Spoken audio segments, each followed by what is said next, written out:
السلام علیکم ورحمۃ اللہ وبرکاتہ۔ عظمت صحابہ کے عنوان سے آج ہم نے جس شخصیت کا انتخاب کیا ہے وہ ہے حضرت علی کرم اللہ وجہ۔ صحابہ کرام میں بہت ممتاز ہستی، بلکہ سب سے ممتاز ہستی حضرت علی ابن ابی طالب ہے۔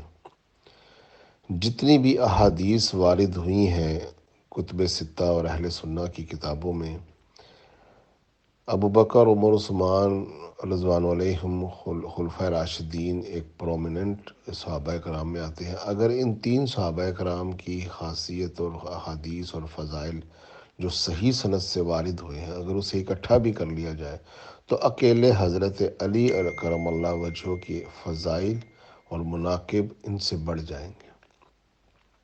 حضرت علی علیہ السلام کو جو خصوصیات ملی وہ کسی اور صحابی میں نہیں پائی جاتی، یہاں تک کہ اکثر صحابہ کرام رشک کیا کرتے تھے حضرت علی کے ان فضائل کے اوپر، جن میں حضرت عمر، حضرت سعد بن ابی وقاص اور بھی بہت صحابہ کرام کی روایات ملتی ہیں۔ حضرت رسول اللہ صلی اللہ علیہ وآلہ وسلم نے ہی حضرت علی کو سینچا ہے، تو یہ کہنا غلط نہ ہوگا کہ شاہکار نبوی تھے حضرت علی کرم اللہ وجہ۔ نبی علیہ الصلوۃ والسلام کا عکس اگر دیکھنا ہے کسی صحابی کی شکل میں تو وہ حضرت علی علیہ السلام ہی ہیں۔ خود نبی علیہ الصلوۃ والسلام نے بچپن سے آپ کو پالا پوسا، تعلیم و تربیت فرمائی، یہاں تک کہ آپ کرم اللہ وجہ الکریم کو آپ نے جب آپ کی عمر مبارک بہت کم تھی، 8 سے 10 سال تھی، اس وقت سے ہی وہ سب سے پہلے نماز پڑھنے کا جو شرف ہوا حضرت علی کرم اللہ وجہ کو نبی علیہ الصلوۃ والسلام کے ساتھ ہوا۔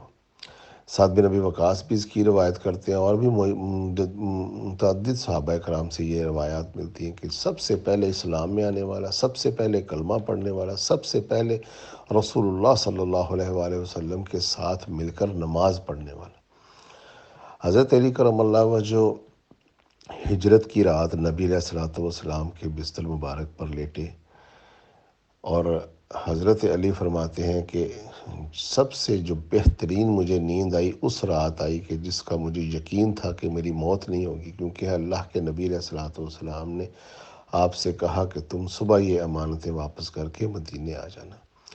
تو اس پر حضرت علی نے سمجھ لیا کہ یہ رات میرے لیے بقا کی رات ہے۔ حضرت علی کرم اللہ وجہ جنگ و جدل میں سب سے آگے رہنے والی شخصیت تھے۔ بدر کی لڑائی میں حضرت علی سب سے پہلے نکلنے والے حضرت حمزہ کے ساتھ، اور معاویہ کے ماموں ولید کو قتل کیا، اور مزید 27 سرداروں کو حضرت علی نے اپنی تلوار سے جہنم رسید کیا۔ احد کی لڑائی میں اللہ کے نبی کے ساتھ ساتھ، یہاں تک کہ جب بگدڑ مچی کچھ صحابہ کرام بھاگ گئے تو حضرت علی ہی تھے نبی علیہ الصلوۃ والسلام کا دفاع کرنے والے، اور آپ کے جو دندان مبارک شہید ہوئے اس کی مرہم پٹی کرنے والے اور آپ کا خون مبارک صاف کرنے والے۔ یہاں تک کہ خندق کی لڑائی میں ابن عبد ود جب خندق کراس کر کے وہ نبی علیہ الصلوۃ والسلام کے خیمے تک آ گیا تو اللہ کے نبی نے کہا کون ہے جو اس کا مقابلہ کرے گا؟ تو حضرت علی اٹھے، اللہ کے نبی نے اشارے سے بٹھایا، پھر کہا کون اس کا مقابلہ کرے گا؟ تو دوسری اور تیسری مرتبہ بھی حضرت علی اٹھے، یہاں تک کہ حضرت علی کو خود رسول اللہ صلی اللہ علیہ وآلہ وسلم نے ضلع پہنا کر تیار کر کے ابن عبد ود کے مقابلے میں بھیجا، اور حضرت علی کو فتح ہوئی۔ تو فاتح خندق بھی حضرت علی ہی قرار پائے۔ اس کے بعد حضرت علی کرم اللہ وجہ متعدد رسالوں میں، جنگوں میں، متعدد حلقوں میں اور جاتے اور دشمنوں کے اوپر قہر بن کر جو ہے نازل ہوتے۔ اس میں خیبر کی لڑائی سب سے زیادہ اس لیے اہمیت کی حامل تھی کہ خیبر کا قلعہ جو تھا وہ فتح نہیں ہوتا تھا۔ 39 دن صحابہ کرام جاتے رہے جنگ کرنے کے لیے، لیکن وہ قلعہ فتح نہیں ہو رہا تھا۔ اللہ کے نبی علیہ الصلوۃ والسلام نے فرمایا کل میں اس شخص کے ہاتھ میں علم دوں گا جس کے ہاتھ میں فتح ہوگی، اور وہ اللہ اور اس کے رسول کو اپنا دوست رکھتا ہوگا، اور برگزیدیت کی بات مزید یہ کہ اللہ اور اس کے رسول بھی اسے اپنا دوست رکھتے ہوں گے۔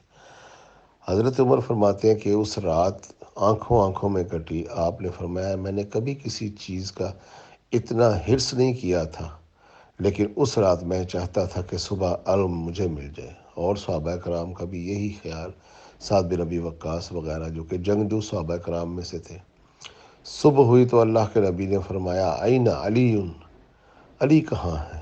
آپ کی آنکھوں میں درد تھا تو آپ کو لعاب دہن لگایا رسول اللہ صلی اللہ علیہ وآلہ وسلم نے، تو آپ کی تکلیف جاتی رہی، اور آپ گئے اور خیبر کو فتح کیا اور مرہب کو قتل کیا، اور مسلمانوں کو 40ویں دن فتح نصیب ہوئی۔ فاتح خیبر بھی حضرت علی کرم اللہ وجہ۔ ہر جنگ میں سب سے آگے حضرت علی تھے۔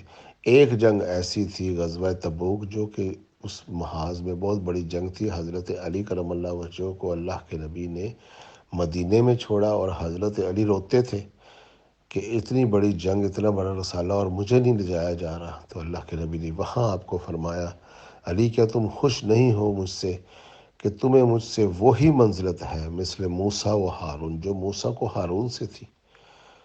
فرق یہ ہے لا نبی بعدی کہ میرے بعد کوئی نبی نہیں ہوگا، باقی نسبت تجھے وہی ہے مجھ سے ہو بہو۔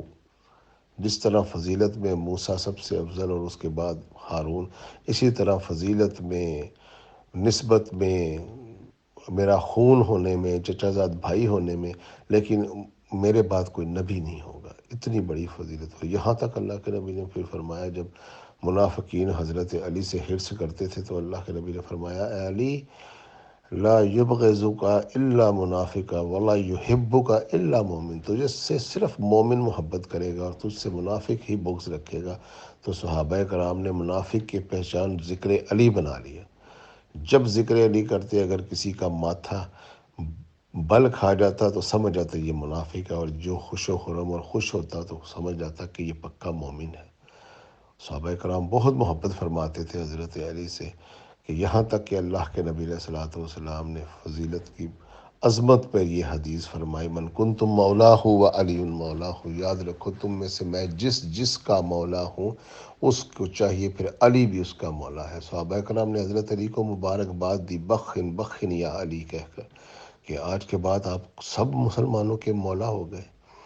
حضرت علی کرم اللہ وجہ ہی کے دو بیٹے ہیں حسن و حسین، جنہیں سیدہ شباب اہل الجنہ کا خطاب ملا، اور آپ ہی کی زوجہ ہیں جو کہ سیدۃ النساء اہل الجنہ ہے۔ کیسی عظمت حضرت علی کو ملی کہ حضرت علی کے جو سسر ہیں نبی ہیں، تمام انبیاء کے سردار، علی کی بیوی ہیں تمام عورتوں کی سردار، علی کے بیٹے ہیں تمام جوانوں کے سردار، تو خود علی کی کیا شان ہوگی۔ اللہ رب العزت نے حضرت علی کو ایسی منفرد شان عطا فرمائی، اور حضرت علی سے جو کام اللہ تعالیٰ نے لیا کہ نبی علیہ الصلوۃ والسلام کی وفات کے بعد جو حضرت علی کو جنگیں لڑنی پڑیں، جنگ جمل ہو، جنگ صفین ہو، جنگ نہروان ہو، یہ امت میں سب سے بڑی مثال ہے کہ ان جنگوں میں جو امت کو سبق سکھایا کہ دین انکمپلیٹ رہ جاتا اگر علی جنگیں کر کے وہ قوانین نہ بتاتے کہ مسلمان مسلمان سے جنگ کرے تو پھر ان کا کیا معاملہ ہوگا، ان کے اموال کا کیا ہوگا، ان کے قیدیوں کا کیا ہوگا، ان کے بچوں کا کیا ہوگا، ان کی زمینوں کا کیا ہوگا۔ یہ سارے معاملات اگر کلمہ گو سے جنگ کرے، اس میں امت کے امام صرف اور صرف حضرت علی ہے۔ اللہ کے نبی نے آپ کو سب کچھ بتا دیا تھا، اس پر جو علی کے فیصلے ہیں وہی امت کے لیے مشعل راہ ہیں۔ یہ بہت بڑی فضیلت ہے حضرت علی کی، جس سے یہ ثابت ہوتا ہے کہ نبی علیہ الصلوۃ والسلام کے بعد کائنات میں افضل ترین ہستی ہیں حضرت علی کرم اللہ وجہ۔ ان کے بارے میں اتنی باتیں ہیں کہ وائس اتنی لمبی ہو جائے گی ان کے بارے میں حدیثیں نہ مکے، کہیں لحموں کا لحمی، دم کا دمی، کہیں چادر تطہیر میں، کہیں آیات مباہلہ میں، کہیں آیات مودت میں۔ قرآن کی آیات پڑھنے جائیں تو سابقون الاولون میں ان کی احسان کے ساتھ اتباع کا اللہ حکم دیتا ہے۔ اللہ ان کو مثال بنا کر مباہلے میں لے جانے کے اللہ کے نبی اپنے نفس کے ساتھ نفس قرار دیتے ہیں۔ اتنے فضائل کے گھنٹوں چاہیے، یہ 10 منٹ کی ہی وائس میں بہت مشکل ہے حضرت علی کرم اللہ وجہ کی ذات کا احاطہ کرنا۔ لہٰذا اس ناچیز سے اتنے وقت میں اتنی ہی چیزیں ممکن تھیں کہ میں بیان کرتا۔ اللہ تعالیٰ حضرت علی کی فضائل اور کمالات اور درجات کو اور بلند سے بلند کرے۔ السلام علیکم ورحمۃ اللہ۔